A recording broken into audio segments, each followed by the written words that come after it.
Hi all, Vijay here and welcome to my channel named TechEzira.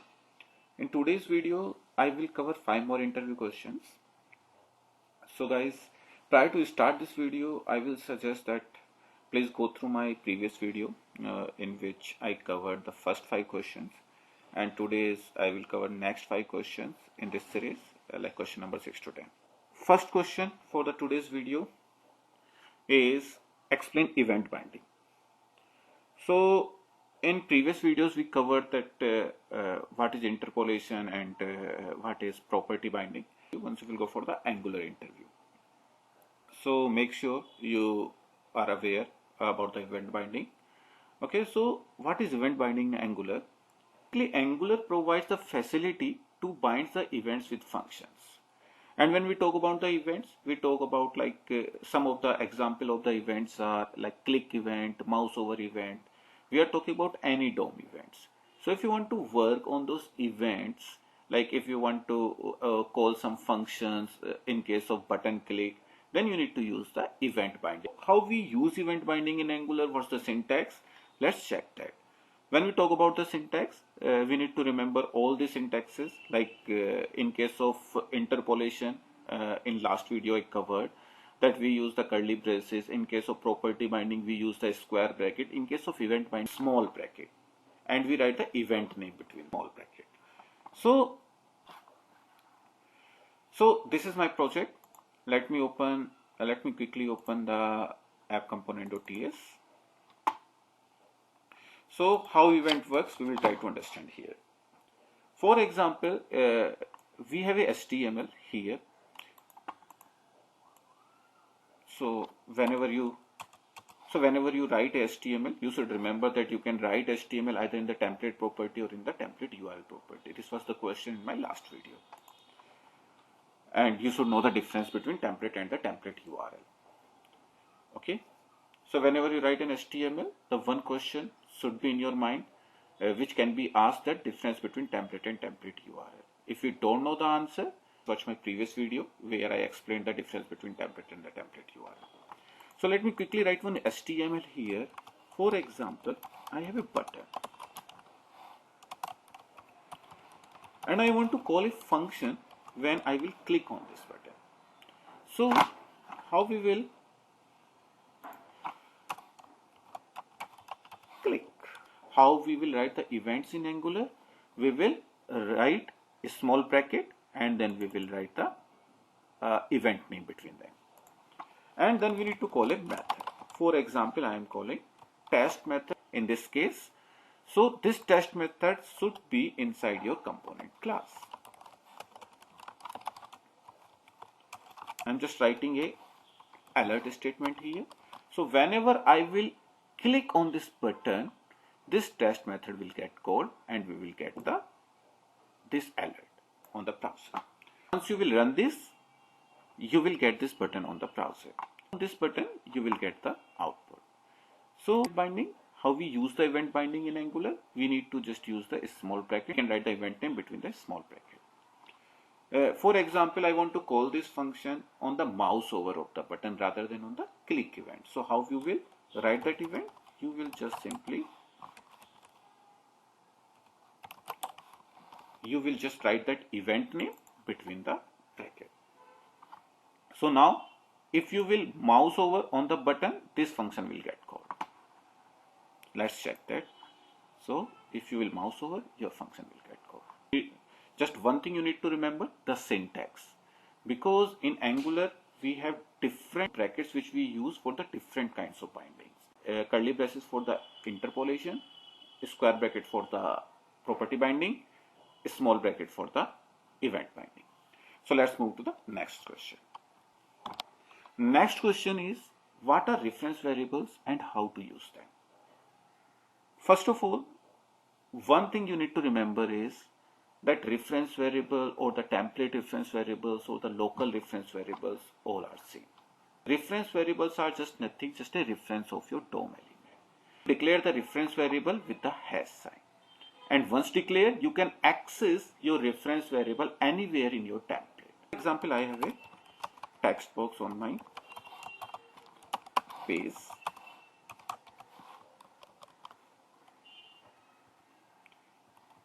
and I have a button here.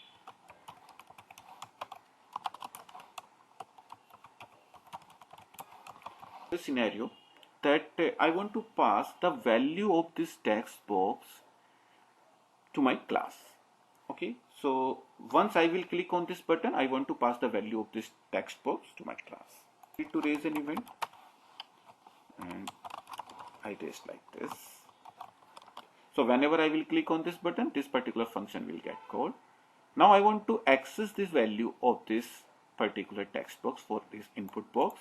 So what I will do, I will just provide a name to this text box. Example, first name.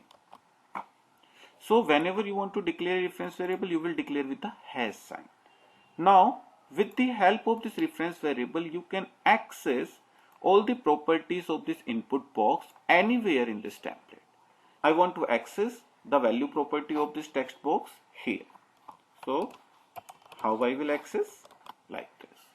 So now whenever I will click on this button, this particular function will get called, and what we are passing? We are passing the value of this text box. I will declare one argument here, and I just want to alert this. Whenever I will click on this button, I will get the value of this text box here.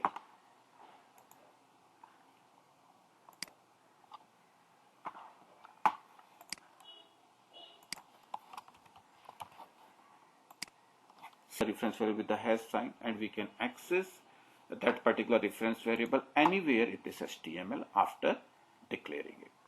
Here are some examples. This is the examples which I just covered, that if you will click on this button, you will get the value. This is one more example of the reference variable. In this example, what I am doing, I just provide a reference variable here. Now I can access this content from this reference variable, and this is how you will access. In short, what are reference variable? Reference variable are just nothing, just the reference of your particular element, and you can access anywhere in your HTML, and you declare them with the hash sign. These are some points which you need to remember for reference variables. Okay. Let's move to the next question.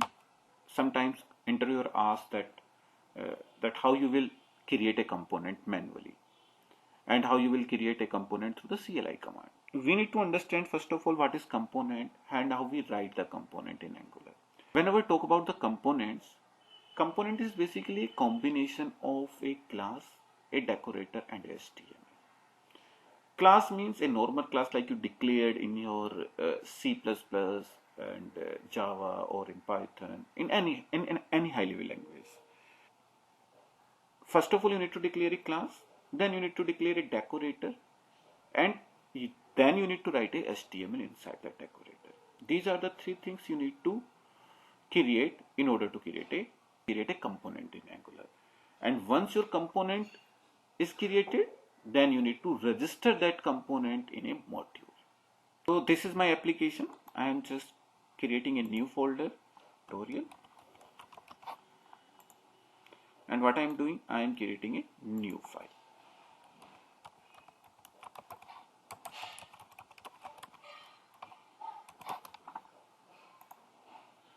Now we need to write a class, a decorator, and HTML. First we will write a class. Then above class we will write a decorator. And then inside decorator we will write the HTML. Write a class.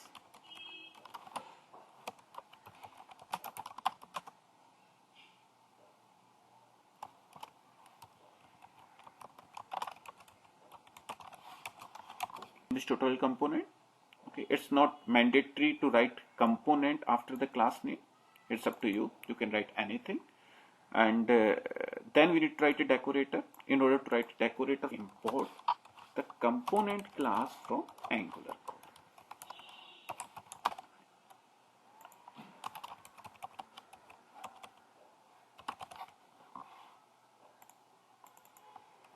And then we need to write the decorator.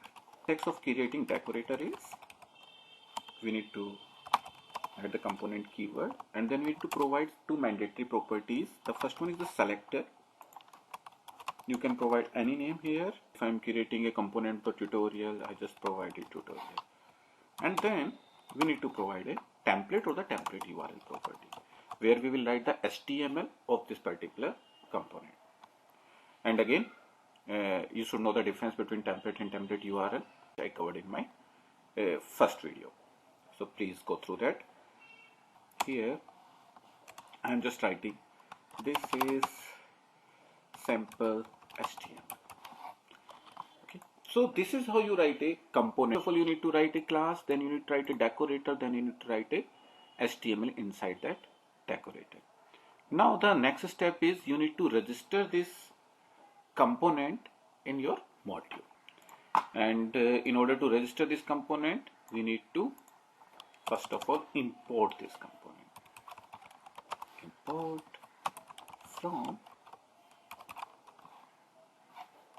where we create this component inside tutorial folder, and our class name was, our file name was tutorial.component.ts. then it will display only tutorial.component, and the class which we created inside this component is the tutorial component. So you need to provide the class name here, and whatever name you have, you need to register in the declaration section. So this is how you create a component in Angular. So make sure you know the step, because interviewer will ask that how you create a component manually. Answer of this question is basically, in order to create a component, you need to create a component class, a decorator, and you need to create a HTML inside the decorator, and then you need to register your component in your root module. This is example here. Again, this is class, this is decorator, and you need to write the HTML here, and the fourth step you need to register this. Now the next question is how you create a component through CLI command. Like interviewer can ask that write the CLI command to create a component. Like in previous question we checked that how we create a component manually, but interviewer can ask the CLI command as well. So we can create a component through the CLI command as well. For example, I want to create a component named employee inside this F folder. So what we will do, we will just click open in integrated terminal. Make sure you need to check the path. Here the path is still F folder, so we are going to create our component in F folder. So ngGC, ng stands for Angular, and G for generate, C for component, and here you need to provide the component name. If you want to create a component for employee, you need to just provide the employee. Rather than writing the G or C, you can write the complete generate and the component as well, like ng generate component employee.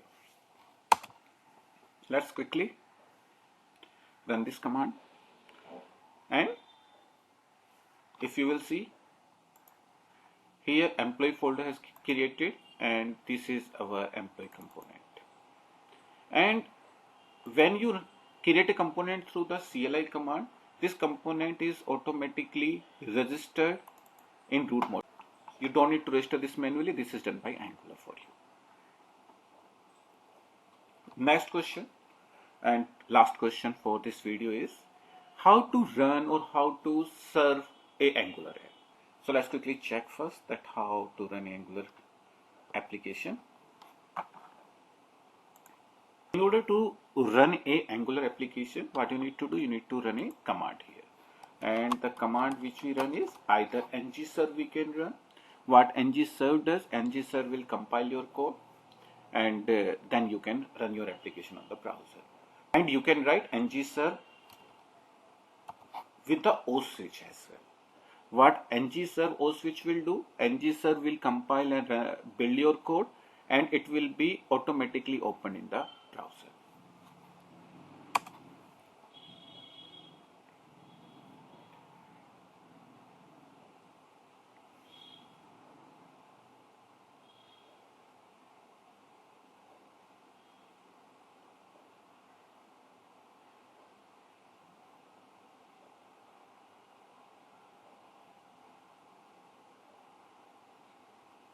It will automatically open the browser and run your application.